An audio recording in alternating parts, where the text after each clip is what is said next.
तुमच्या सगळ्यांचंच मनपूर्वक स्वागत करतो।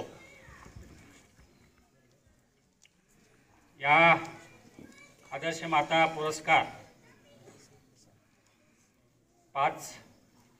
हाचा 5वा पुरस्कार आहे यावेळेचा।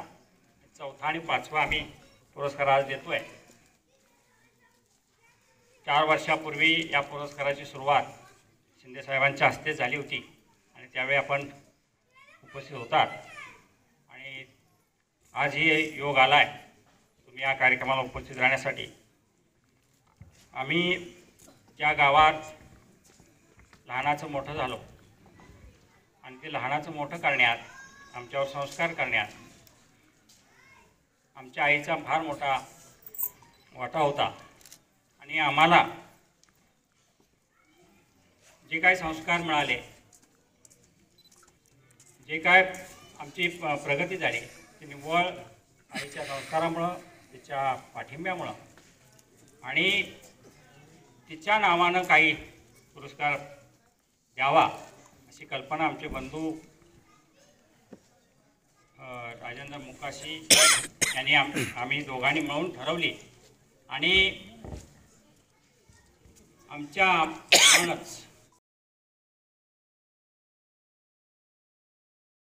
आज साहेब आपण आपला कार्यक्रम आहे त्या निमित्तानं मी इथं उभा आहे त्यामुळं कोंडारळी धरण हा विषय येणारच आणि त्याची पार्श्वभूमी थोडक्यात आपल्याला सांगतो की कोंडारळी धरण विषय तुमच्यापासून त्याची सुरुवात झाली आहे आणि त्याबद्दल आम्ही 8-9 वर्षापासून आम्ही त्यासाठी जो संघर्ष करतोय तुम्हा लोकांच्या माध्यमातूनच करतो।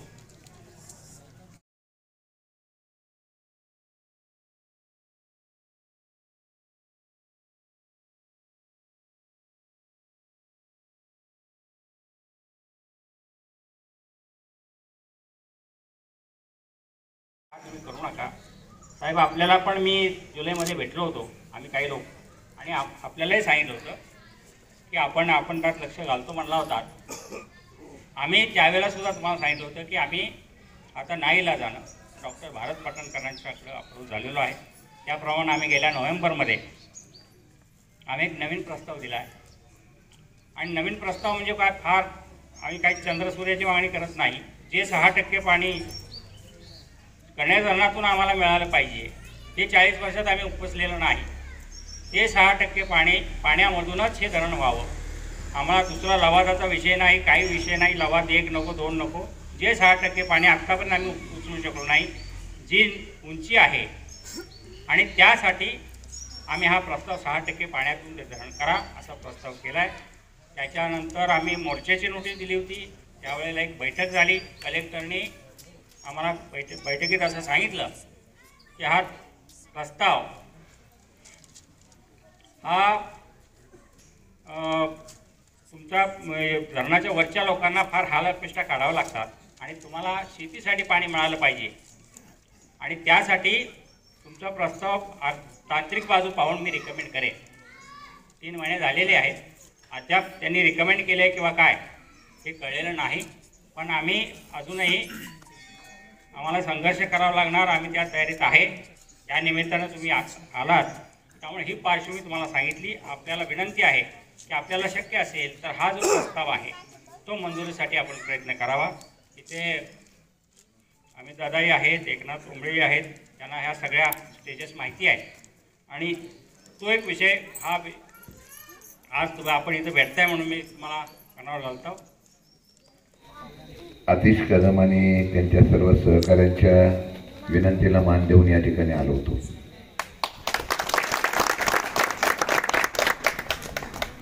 म्हणजे बऱ्याच दिवसापासून त्याची इच्छा होती की साहेब तुम्ही गावातून एकदा येऊन जा। 2 वेळा मी त्याचा कार्यक्रम रद्द केला होता। विजयरावजी मोकाशी आणि राजेंद्रजी मोकाशी यांनी आपल्या आईच्या असलेल्या योगदानाची आठवण ठेवून वरोशीसारख्या एका छोट्या गावामध्ये, डोंगर कपारीतल्या गावामध्ये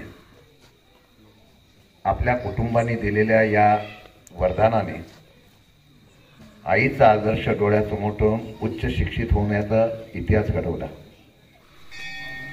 सत्य आहे. न सांगता निवडणुकीला मदत करणारा माणूस हा राजेंद्र मोकाशी याचा मला उल्लेख आहे. मदत किती होते पण मदत करण्याची भावना कायच्या पद्धतीची आहे याला फार महत्व असतं. आणि म्हणून आपल्या माणसाला मदत करण्याची भूमिका ज्यावेळेला आम्ही एकमेकांच्या माध्यमातून घेतो, हाच खरा आदर्श वरुषीने सर्वांनी घेतला असता तर अजून वेगळा इतिहास घडला असता. असो, त्यावर मी जास्त बोलत नाही. पण जावलीचा सुपुत्र तो मोकाशी साहेबांच्या माध्यमातून असो किंवा जावलीचा सुपुत्र शशिकांत शिंदेच्या माध्यमातून असो, आम्ही फार मोठे नव्हतो. माथाडी कामगारांच्या सामान्य कुटुंबातून मोठा झालेला कार्यकर्ता. पवार साहेबांनी आशीर्वाद दिला. याच वरुषीमध्ये येत असताना हा आमचा कार्यकर्ता समोर असायचा, अगदी घोषणा देण्यासाठी पुढे असायचा. बरोबर का नाही? परंतु हे सगळं करत असताना माझ्या नेत्यांनी मला बनवलं. तुम्ही मला आशीर्वाद दिला. जावलीतला माणूस एवढा महाराष्ट्राच्या राजकारणात, जिल्ह्याच्या राजकारणात मोठा होईल असं कधी स्वप्न आम्ही पाहिलं नव्हतं. पण मी करून दाखवलं. मोकाशी साहेबांनी तिथं आहे तिथं त्यांच्या कर्तृत्वाने. कदाचित मतदारसंघ बदलला नसता तर मोकाशी साहेब तुम्हाला आंदोलन करायची पण गरज लागली नाही. काय जावलीला सारखी परीक्षा द्यावी लागते. प्रभू रामचंद्राने एकदा परीक्षा सीतेची घेतली, ती अग्नी परीक्षा होती. तुम्हाला आणि मला आता रोजच द्यावी लागते. पण शेवटी जो सत्य असतो ना तो मरत नसतो, तो जिवंत राहतात. आणि मी आपल्याला सांगणार शकते सर्व एकत्र येऊन करू शकतात. आणि मला खात्री आहे ही लढाई तुमची, त्यावेळेला तुमची लढाई सुरू झाली, तुमचं मोठं मेळ जायला आंदोलन होतं. मला काही लोक बोलले चला बोललं मी आत्ताच आलो तर लगेच ब्रेकिंग सुरू होईल, काही लोकांच्या पोटात दुखेल, त्यापेक्षा बोललं थोडं थांबतो. पण त्यामुळे तळमळ होती माझी. तळमळ एवढीच होती माझी की ही लढाई योग्य आहे, ते पाणी आम्हाला मिळालं पाहिजे. आणि म्हणून मी तुम्हाला एवढंच सांगणार आहे की लढाई सुरू झालेली आहे. माझ्याकडून जेवढं करता येईल तेवढं करण्याचा मला माहिती आहे. आपण दोघंही सगळेजण सदाभाऊ वगैरे आम्ही गेलो होतो आणि जयंत पाटलांना भेटलो होतो की कटल्यापर्यंत ही बैठक लावा. पण ते का ते बोलत नाही आता, ते जाऊन द्या. परंतु हा विषय जो आहे त्या विषयासंदर्भात एवढंच सांगतो की उद्याच्या विधान परिषदेच्या अधिवेशनामध्ये तुमचा हा विषय मांडण्याची जबाबदारी आता वरच्या स्तरावरती आधी होतो. आता वरच्या वर सभागृहात गेलेलो आहे, तिथं बराच वेळ असतो बोलायला. खाली 288 होते, आता वरती 71-78 आहे. आणि निवांत बोलायचं असतो तेवढे सगळेच मुद्दे काढून बोलतो. आणि मला माहिती आहे की तुम्ही सगळे मला ती रसद पुरवाल, सगळे डॉक्युमेंट वगैरे द्याल आणि त्याप्रमाणे करू. आणि मला एक कळत नाही, महाविकास आघाडी आहे, शिवसेना एवढी बाजूला बसलेली असताना आम्हाला मुख्यमंत्री असताना जायला कुठं लागतं कळत नाही. म्हणून एकनाथ तोंबड्यांना मी सांगेल आपण मुख्यमंत्र्याची वेळ घ्या आणि आपण त्यांच्याशी बोलतो आणि त्यांना सांगू एवढा एक निर्णय घेऊन टाकू. मग अजितदादा असतील, आदरणीय त्यानंतर जयंत पाटील असतील, सर्वांच्या बरोबर आपण बैठक करू. पण बोंडारवाडीचा विषय जो आता एक महत्वाचा विषय झाला. काही लोक बोलतात कृती समिती बदला, हे करा ते करा ते करा, वेगवेगळ्या समित्या. सर्वांनी एकत्र लढा, सगळ्यांचं योगदान होऊन द्या, माझ्या सकट सगळ्यांचं होऊ द्या. पण कुठंतरी एकदा कोंबडा कोणाच्या तरी यांनी उघडून द्या.